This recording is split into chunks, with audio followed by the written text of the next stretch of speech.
General ward എവിടെയാ ഉള്ളത്? 3rd floor. പോകാല്ലേ? പോകാം. ഓക്കെ.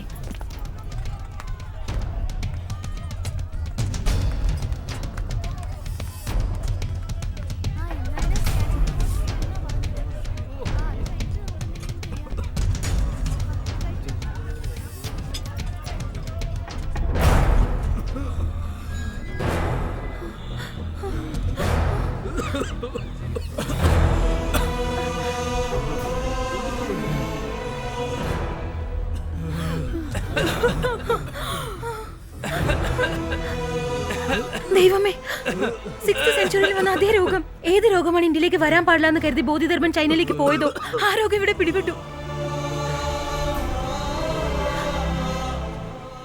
എത്ര വലിയ ചതി! ആ ചൈനക്കാരനെ കണ്ടുപിടിച്ച് ജീവനോടെ വിടരുത്. ഇല്ല അരവിന്ദ്, ഇപ്പൊ അതല്ല പ്രധാനം. അവനെക്കാളും വലിയ ആപത്ത് അവൻ പടർത്തിയ ഈ രോഗമാണ്. രോഗികൾ ഇങ്ങനെ ജനറൽ വാർഡിൽ ഇട്ടാൽ ഈ രോഗം ഇനി കൂടുകയുള്ളൂ, അറിയോ? കം, എത്രയും വേഗം ഈ പേഷ്യൻസിനെ ഐസൊലേഷൻ വാർഡിലേക്ക് മാറ്റുകയാണ് ചെയ്യേണ്ടത്. അശ്വിൻ, നീ ഹെൽത്ത് മിനിസ്റ്ററെ കോൺടാക്ട് ചെയ്ത് ഈ സിറ്റുവേഷന്റെ സീരിയസ്നെസ് ഒന്ന് പറഞ്ഞു നോക്ക്. ഇമ്രാൻ, ഈ പേഷ്യൻസിന്റെ മെഡിക്കൽ റിപ്പോർട്ട്സ് എല്ലാം കളക്ട് ചെയ്ത് നീ WHO ഫോർവേഡ് ചെയ്യുക. ഈ ഡിസീസിനെ കുറിച്ചുള്ള ഫുൾ ഡീറ്റെയിൽസ് ടെലിഗ്രാം മുഖേന, മെയിൽ മുഖേന എല്ലാവരും ഉടനെ അറിയിക്കണം.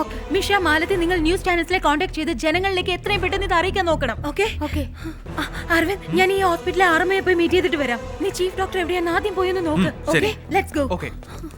നിങ്ങൾ എന്തൊക്കെയായി പറയുന്നേ? 6th സെഞ്ചുറിയിൽ വന്ന ഡിസീസോ? അതെ ഡോക്ടർ, 6th സെഞ്ചുറിയിൽ ഈ രോഗം ചൈനയിൽ വന്ന് ലക്ഷക്കണക്കിന് ആൾക്കാർ മരിക്കാൻ ഇടയായിട്ടുണ്ട്. കാഞ്ചീപുരത്തിൽ നിന്ന് ബോധിധർമ്മൻ എന്ന് പറയുന്ന ഒരാളാണ് ഗുണപ്പെടുത്താൻ പോയത്. ഫോറിനിൽ പോയ ഫസ്റ്റ് ഡോക്ടർ അല്ലേ? ഇപ്പൊ ആ ഡിസീസ് ഇന്ത്യയിലേക്ക് പടർന്നിരിക്കുകയാണ് ഡോക്ടർ. അതിൽ 3 പേഷ്യൻസ് നിങ്ങളുടെ ഹോസ്പിറ്റലിൽ അഡ്മിറ്റ് ആയിട്ടുണ്ട്. എന്താ നിങ്ങൾ ഈ പറയുന്നേ? ജനറൽ വാർഡിലെ ബെഡ് നമ്പർ 76, 77 and 78 ഡോക്ടർ. അയിനാവരം പേഷ്യന്റ് ആണല്ലേ? ആ, അങ്ങനെയൊന്നും അല്ല കൊച്ചേ. ചിക്കൻ ബോക്സാ. ആന്റി വൈറലിന് ഡോസ് കൊടുത്താ മൺഡേ ഡിസ്ചാർജാ. അല്ല ഡോക്ടർ, അവർ എത്രയും പെട്ടെന്ന് സ്പെഷ്യൽ വാർഡിലേക്ക് മാറ്റണം. ജനറൽ വാർഡിൽ വെച്ചാൽ 3 ദിവസത്തിനുള്ളിൽ മറ്റുള്ളവർക്കും പകരും. ഉടൻ തന്നെ തനി വാർഡിലേക്ക് മാറ്റി അറ്റൻഡ് ചെയ്യുന്ന ഡോക്ടറിന്റെ നഴ്സിന് ഫേസ് മാസ്ക് കൊടുക്കണം. ദേ നോക്ക്, ബ്ലഡ് ടെസ്റ്റ്, യൂറിൻ കൾച്ചർ, ഈ ടെസ്റ്റുകളെല്ലാം നോക്കണം. റിസൾട്ട് വരാൻ പിന്നെ 5 ദിവസമെങ്കിലും ആവും. അതുവരെ നോർമൽ ട്രീറ്റ്മെന്റാ. അത് ശരിയായില്ലെങ്കിൽ പിന്നെ നമുക്ക് മെഡിസിൻ മാറ്റി നോക്കാം. Doctor please try to understand doctor. അതിനൊന്നും സമയമില്ല. ഞാൻ പറയുന്നതൊന്നും മനസ്സിലാക്കി ഡോക്ടർ. സമയമില്ല കൊച്ചേ. ഔട്ട് പേഷ്യന്റിനെയും ഞാൻ നോക്കണം. ഡോക്ടർ,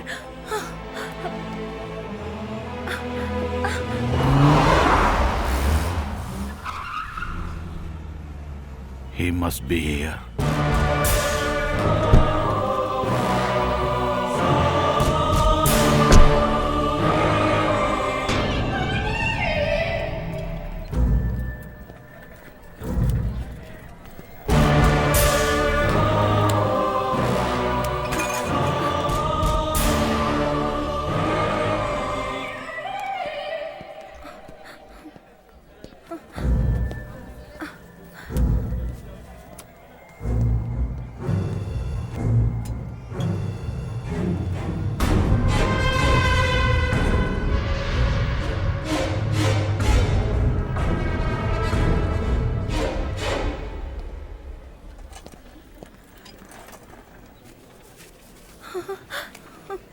ചീഫ് ഡോക്ടർ ഭയങ്കര സ്ട്രിക്റ്റ് ആണ്. കാശില്ലാതെ കാണാൻ പറ്റില്ല. ഒരു അർജന്റ് കാര്യം.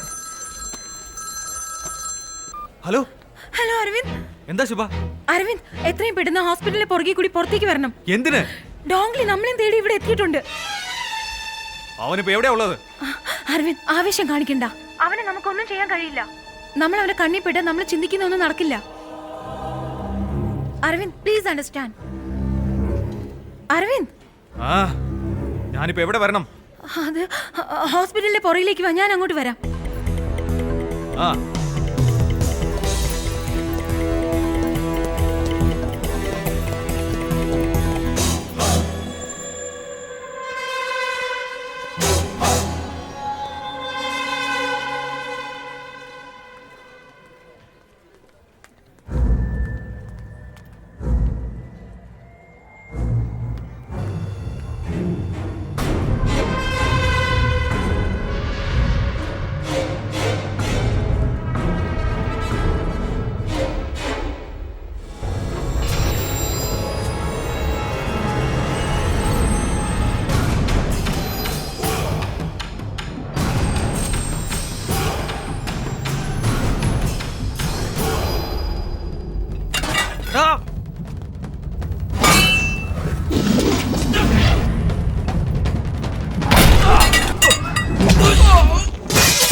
ഹലോ, ഞാൻ ഡോങ്ലിയാണ് സംസാരിക്കുന്നത്. ഡോങ്ലി ഇപ്പൊ എവിടെയാണ്? ഞാൻ വിളിച്ചത് ഒരാളുടെ മൈൻഡ് കൺട്രോൾ ചെയ്യാൻ ഞാനിപ്പോൾ ശ്രമിച്ചു. പക്ഷേ എനിക്കതിന് കഴിയുന്നില്ല. അതെന്തുകൊണ്ടാണെന്ന് എനിക്കറിയണം. എനിക്കിപ്പോൾ ഗുരുവിനോട് സംസാരിക്കണം. അതിനൊരു വഴിയും നാം കാണുന്നതേയില്ല.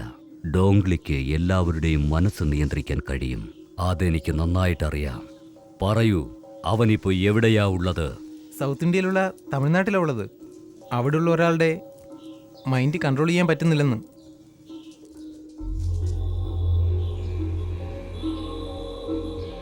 ഒരു കാര്യം ഞാൻ പറയാം, അവൻ അവിടെ ഉണ്ടാകാൻ പാടില്ല. എന്തുകൊണ്ട്? അവനോട് വേഗം തന്നെ തിരിച്ചു വരാൻ പറയണം. ഇല്ല, വരാൻ കഴിയില്ല. എന്തുകൊണ്ട് എനിക്ക് അവൻ്റെ മൈൻഡ് കൺട്രോൾ ചെയ്യാൻ കഴിയാത്തത്? ദാമോ,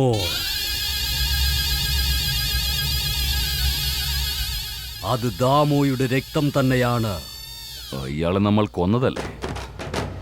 അവൻ്റെ രക്തബന്ധത്തിന് എന്ത് ചെയ്യാൻ കഴിയുമെന്ന് നോക്കട്ടെ.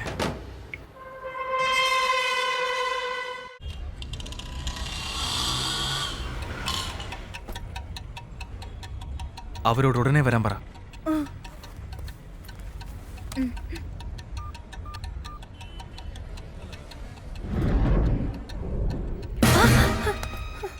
അവൻ ഇവിടെ തന്നെയുണ്ട്. നമ്മളെ തേടി നടക്കുക. എവിടെ?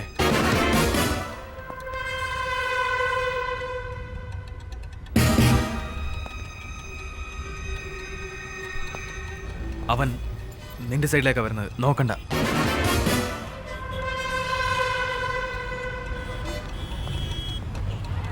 ആ പോ പുറകോട്ട് മാറി നിൽക്ക്.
ശുഭ, നിനക്ക്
ശുഭ വാ വേഗം വാ വാ കേറ് കേറ് വേഗം പോ പോ വേഗം വേഗം കേറ് ശുഭ കേറിക്കോ അതെ പിടിച്ച്